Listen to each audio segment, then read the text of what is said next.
Sonora FM.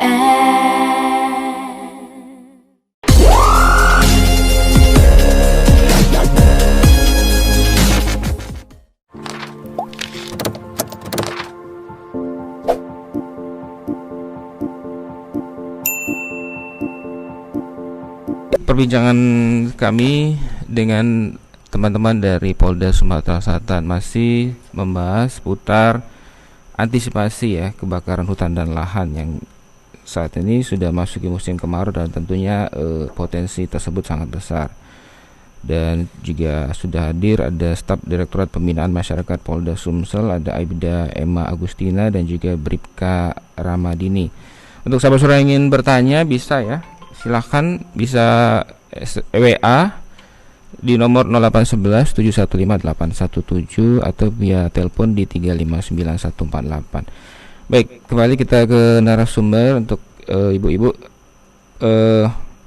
Dari pantauan di lapangan Bu, apakah sudah ada kebakaran seperti itu lahan dan bagaimana untuk antisipasinya sejauh ini Bu? Silakan Bu. Ya baik, terima kasih. Untuk sementara waktu belum ditemukan titik api di daerah Sumatera Selatan. Dan untuk anggota yang terlibat dalam kegiatan operasi Bina Karuna Musi 2020 ini pun sudah datang ke BNPB juga Dinas Kehutanan untuk mengetahui spot-spot mana saja yang rawan titik api Mas. Jadi kita bisa tanggulangi dan juga kita bisa antisipasi. Tapi untuk sementara katanya musim kemarau, tapi alhamdulillah kita masih diberi hujan. Masih diberi hujan. Jadi semoga seterusnya kita diberi limpahan rahmat oleh Allah ini untuk dapat menanggulangi karhutla, dan saya harapkan dan juga kepolisian Polda Sumatera Selatan harapkan agar tidak terjadi kebakaran hutan dan lahan. Dan saya rasa masyarakat Palembang khususnya dan juga masyarakat Sumatera Selatan pada umumnya sudah mengetahui semua bahaya dari kebakaran hutan dan lahan itu sendiri Mas ya. Terima kasih. Jadi aman-aman aja dong. Untuk sementara ya belum ada titik api. Belum ada. Dan tentunya itu tidak kita harapkan terjadi di tahun 2020 dan tahun-tahun yang akan datang Mas. Ya, tapi kemarin di Polda baru merilis ya ada beberapa tersangka yang melakukan pembakaran dan sudah ditindak. Ini bagaimana? Mungkin bisa dijelaskan, Mbak. Baik Mas, terima kasih. Untuk itu Polda Sumatera Selatan tentunya kita bagi yang melakukan Mas, bagi yang melakukan baik sengaja maupun tidak sengaja membuka lahan dengan cara membakar hutan dan lahan yang sehingga mengakibatkan terjadinya kabut asap dan kerugian yang lain, tentu akan dikenakan pasal yang melanggar Undang-Undang Nomor 41 Tahun 1999 tentang kehutanan. Dan pelaku tidak hanya akan mendapatkan hukuman kurungan penjara, tapi juga akan dikenakan denda maksimal 5 miliar rupiah dan penjara kurungan selama 15 tahun. Seperti itu Mas.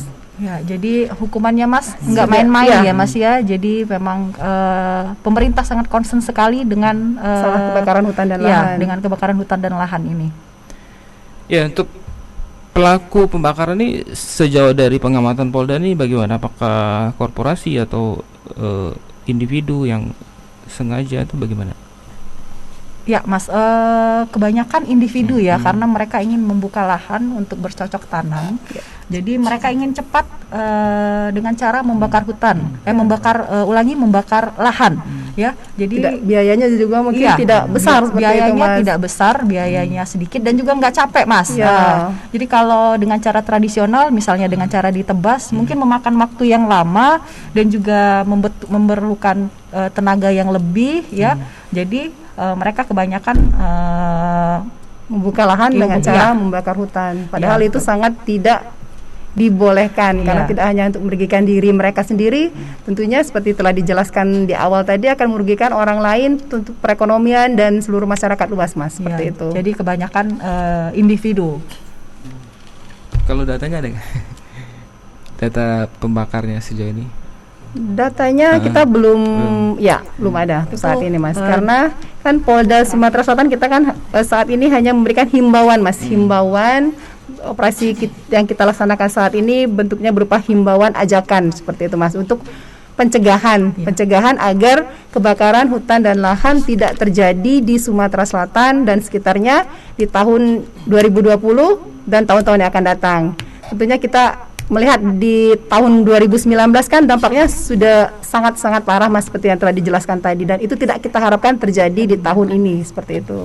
Ya, kita berkaca ke tahun 2019 yang kebakarannya cukup parah ya. Mungkin apa sih yang bisa kita ambil hikmahnya dan bisa langkah-langkah yang sebaiknya supaya tidak terulang kembali seperti tahun 2019?